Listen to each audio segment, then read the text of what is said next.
안녕하세요. 함께행보한교회 정유한 목사입니다. 5월 3일 아침 기도회 시작하겠습니다. 룻기 2장 1절에서 13절의 말씀입니다. 나오미에게는 남편 쪽으로 친족이 한 사람이 있었다. 그는 엘리멜렉과 집안간으로서 재력이 있는 사람이었다. 그의 이름은 보아스이다. 어느 날 모압 여인 룻이 라모에게 말하였다. 밭에 나가볼까 합니다. 혹시 나에게 잘 대하여 주는 사람을 만나면 그를 따라다니면서 떨어진 이삭을 주울까 합니다. 나오미가 룻에게 대답하였다.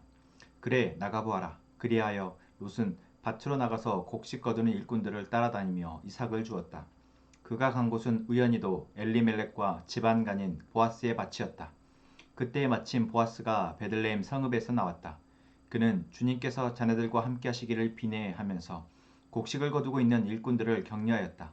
그들도 보아스에게 주님께서 주님 어른께 복을 베푸시기 바랍니다 하고 인사하였다. 보아스가 일꾼들을 감독하는 젊은이에게 물었다. 저 젊은 여인은 네 집 아낙인가? 일꾼들을 감독하는 젊은이가 대답하였다. 저 젊은 여인은 나오미와 함께 모압 지방에서 돌아온 모압 사람입니다. 일꾼들의 뒤를 따라다니면서 곡식단 사이에서 떨어진 이삭을 줍도록 허락해 달라고 하더니 아침부터 와서 지금까지 저렇게 서 있습니다. 아까 여기 밥집에서 잠깐 쉬었을 뿐입니다. 보아스가 룻에게 말하였다. 여보시오, 세덱, 내가 하는 말을 잘 들으시오. 이삭을 주우려고 다른 밭으로 가지 마시오. 여기를 떠나지 말고 우리 밭에서 일하는 여자들을 바짝 따라다니도록 하시오. 우리 일꾼들이 곡식을 거두는 밭에서 눈길을 돌리지 말고 여자들의 뒤를 따라다니면서 이삭을 줍도록 하시오. 젊은 남자 일꾼들에게는 덱을 건드리지 말라고 단단히 일러두겠소. 목이 마르거든 주저하지 말고 물단지에 가서 젊은 남자 일꾼들이 길어다 가둔 물을 마시도록 하시오. 그러자 룻은 엎드려 이마를 땅에 대고 절을 하면서 보아스에게 말하였다.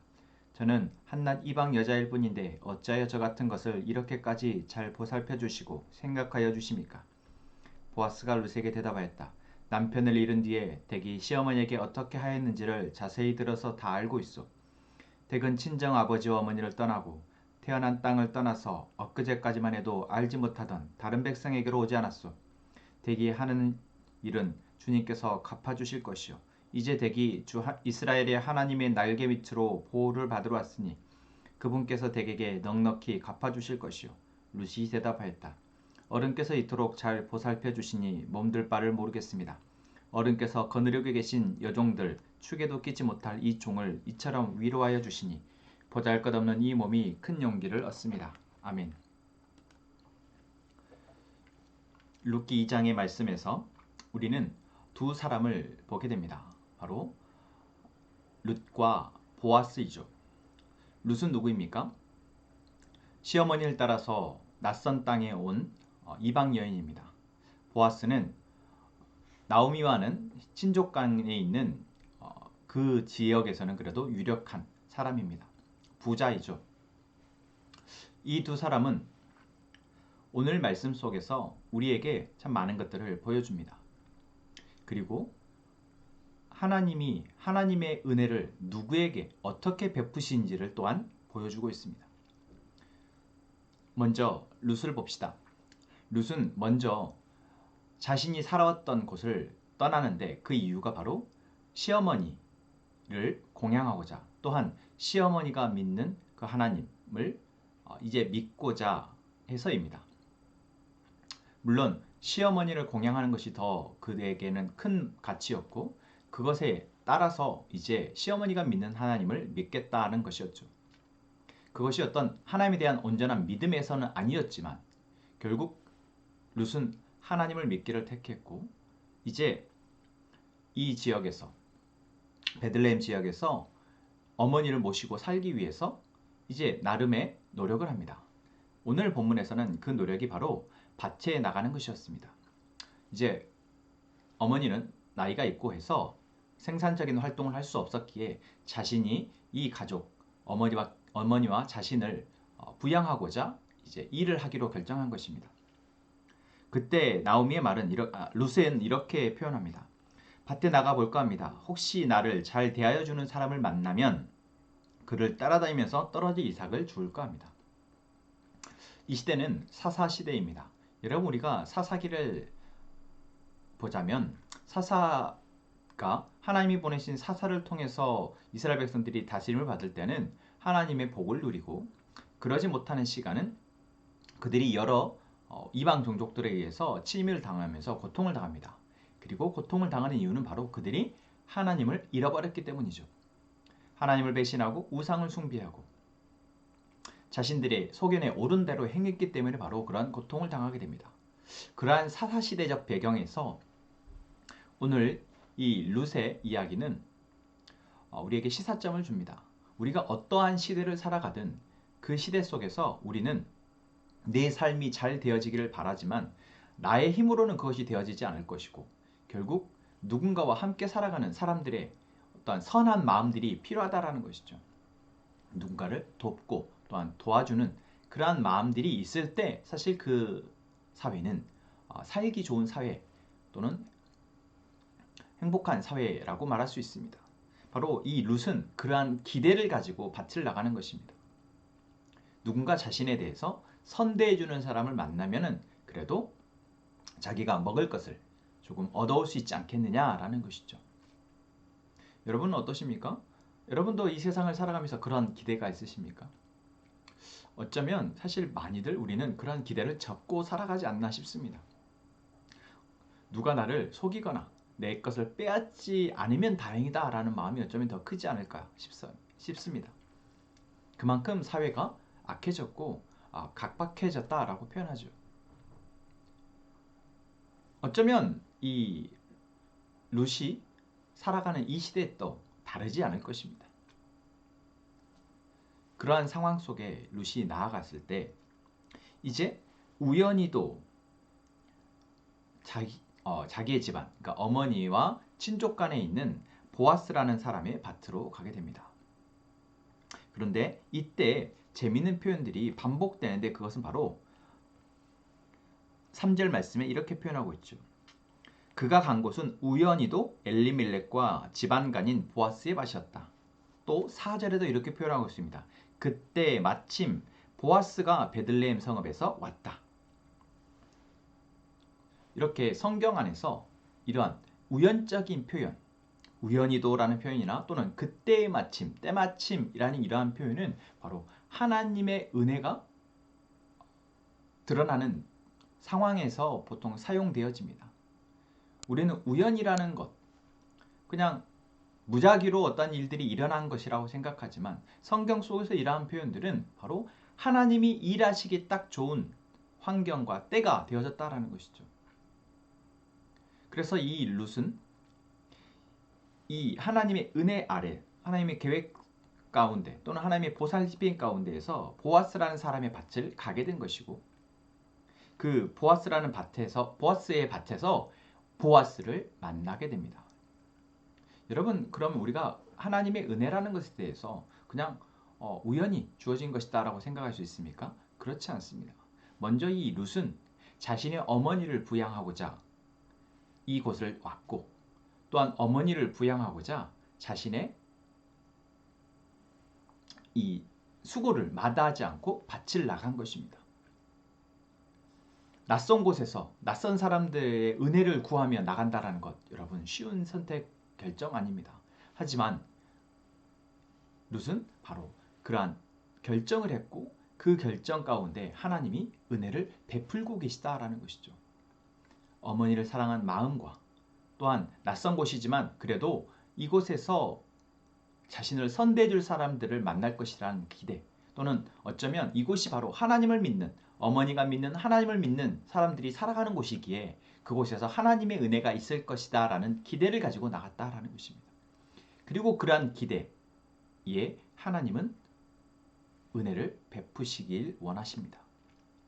자, 그곳에서 이제 보아스라는 사람을 만납니다. 자, 보아스는 때마침 이제 밭을 시찰하러 옵니다.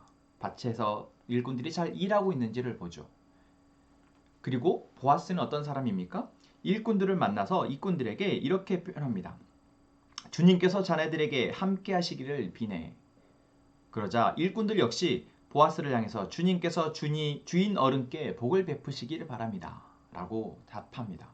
이것이 그들에게 익숙한 인사인 것이죠. 그렇다라는 것은 이들은 하나님이 자신들을 은혜 베풀고 계시다라는 사실을 알고 있고 그 은혜 아래 살아가고 있음을 고백하는 사람들이다라는 것입니다. 그럼 다른도 다 그럴까요? 그렇지 않습니다. 이 시대가 사사 시대라고 생각했을 때 그렇지 않다라는 것을 우리는 잘 알고 있습니다. 그러한 시대, 하나님 없이 자기의 소견에 옳은 대로 살아가는 사람들이 참 많지만 보아스와 보아스의 집에서 일하는 사람들은 바로 하나님의 은혜를 알고 그 은혜 아래 살아가겠다라는 것이죠. 그리고 이 보아스가 이제 시차를 나와서 살펴보니 못 보던 여인 한 명이 있습니다. 그래서 묻죠. 저 여인은 누구 사람이냐? 라고 물었을 때 바로 일꾼을 감독하는 젊은이가 대답합니다. 저 사람이 바로 나오미의 며느리입니다. 그리고 아침부터 지금까지 와서 저렇게 일하고 있습니다. 서서 이 이삭을 죽기 위해서 있습니다. 라고 말이죠. 자, 이때 보아스는 이 여인에 대해서 이 여인을 만나서 이렇게 이야기합니다. 이보시오. 내가 대개가 하는 말을 잘 들으시오. 이삭을 주우려고 다른 밭을 기웃대지 말고 내 밭에 오시오. 그리고 우리 밭에서 일하는 여자들을 바짝 따라다니십시오. 라고 말이죠.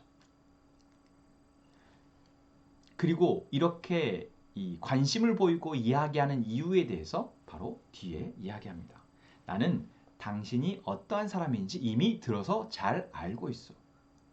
바로 당신이 나의 친족인 나오미를 따라서 자신의 가족들을 떠나서 이곳까지 왔고 또한 그 어머니에 대해서 베푸는 그 선한 마음을 자기가 들어서 알고 있기 때문에 바로 이 룻에 대해서 어떤 룻이 행한 선한 마음을 알고 있기에 보아스는 그 선한 마음에 대해서 또한 그 룻 안에 이 열심히 있는 그 마음에 대해서 선정을 베풀기로 호의를 베풀고 또한 하나님의 마음으로 그 여인을 선대하기로 결정했기 때문에 바로 이렇게 얘기한 것입니다.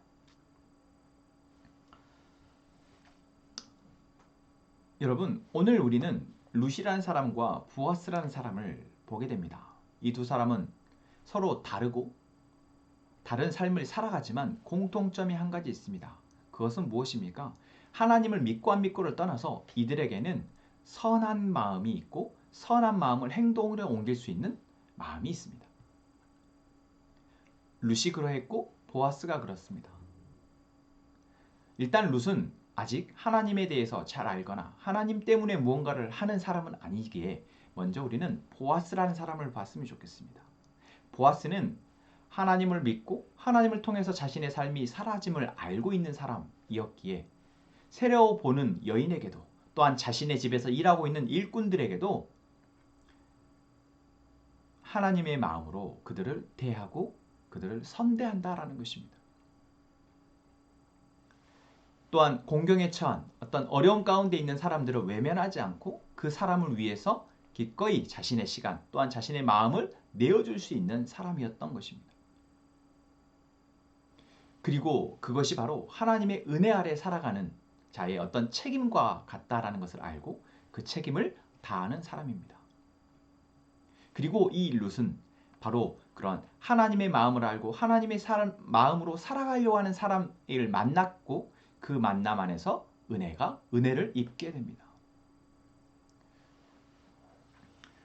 여러분, 오늘 우리는 어떠한 삶을, 어떠한 세상에서 살아가게 됩니까? 이 세상은 어쩌면 이 성경에 나온 것처럼 보아스와 같은 어떤 좋은 사람이 가득한 세상은 아닐지도 모르겠습니다. 그리고 하나님의 은혜를 알고 그 은혜에 보답하기 위해서 또는 그 은혜를 가지고 삶을 살아가는 사람 역시 별로 보이지 않을지도 모르겠습니다. 그렇다고 우리가 이제 이 세상이 악하고 이 악한 세상에서 내가 살아남기 위해서 악에 바치듯 또한 나 자신만을 위해서 살아가면 되겠습니까? 아니요, 그렇지 않습니다. 하나님이 이 세상의 주관자라는 것을 믿는 우리는 비록 내 눈에 보여지는 것이 다 악한 사람이고 나를 헐뜯고 나를 빼앗고 나를 속이기 위해서 또는 나에게 관심 없고 나에게 전혀 사랑도 베푸지 않을 것 같은 그러한 사람들만 보여지는 것처럼 느껴지는 이 세상을 살아가지만 오늘 룻이 그러했던 것처럼 내 옆에 있는 사람에게 또는 내가 지금 믿고 있는 하나님에 대해서 그 하나님이 어떠한 분이신지를 알고 있다면 그 하나님의 은혜를 기대하는 마음으로 내가 할 수 있는 선함을 다하고 이제 그 하나님의 은혜가 나에게 베풀어질 때 그 은혜를 기뻐하고 또한 감사하며 살아가는 저희가 되기를 원합니다. 그리고 우리가 보아스와 같이 이제 누군가에게 선대할 수 있는 마음이 있고 시간이 있고 물질이 있다면 또한 그런 상황이 되어졌을 때 우리는 거기에서 우리의 것을 내어줄 수 있는, 그래서 하나님의 사랑이 나를 통해서 우리를 통해서 계속해서 흘러가서 그 하나님의 사랑을 통해서 또 많은 사람들이 회복되어지고 그들이 하나님의 은혜 아래 있을 수 있도록 오늘 보아스의 표현처럼 당신이 하나님의 날개 밑으로 보호를 받으러 왔으니 하나님의 은혜 아래 살아가기로 선택했으니 이제 그 은혜를 내가 당신에게 베풉니다. 이것이 바로 하나님의 은혜 아래 살아가는 것입니다. 라고 우리가 선언하고 살펴주는 것을 보여줄 수 있는 것을 누릴 수 있도록 돕는 저희가 되기를 소망합니다. 함께 기도합시다. 하나님, 오늘도 우리에게 하나님의 말씀으로 하루를 시작하게 하시니 감사합니다. 오늘도 우리가 하나님의 은혜를 기대하며 기도하게 하시니 감사합니다. 우리가 오늘 주의 백성으로서 성실하게 살아가게 하시고 또한 선한 마음으로 살아내게 하여 주옵소서. 우리가 그렇게 살아내려 할 때 하나님이 베푸시는 은혜를 누리며 그 은혜 아래 기뻐하게 하여 주옵소서. 또한 이 은혜가 나에게서가 아니라 내 옆에 있는 이웃들에게까지 흘러가 그들 역시 하나님의 은혜로 살아가게 하여 주옵소서. 함께 행복한 공동체가 하나님 앞에 형식으로만이 아니라 영과 진리로 주님을 예배하게 하시고 우리들의 삶이 예배가 되어 주님의 향기가 뿜어져 나오게 하여 주옵소서. 하나님, 노엘자매와 아들 성재랑 형제, 하나님이 가족을 위해서 기도합니다. 하나님, 이 세상에 하나님이 주인이시며 그 하나님이 베푸시는 은혜가 우리를 살아가게 하는 유일한 동력임을 이 가족이 고백하게 하시고 알게 하시고 이제는 그 안에서 평안함을 누릴 수 있도록 하여 주옵소서. 아버지 하나님, 우리 가족들이 기도합니다. 우리의 기도를 들으시는 하나님, 우리가 기도할 때 하나님의 뜻을 알게 하시고 그 뜻이 이루어질 때까지 기도하게 하여 주옵소서. 우리가 기도할 때 기도를 멈추지 않을 때 하나님이 일하시는 걸 보고 기뻐하게 하여 주옵소서. 예수님의 이름으로 기도합니다. 아멘.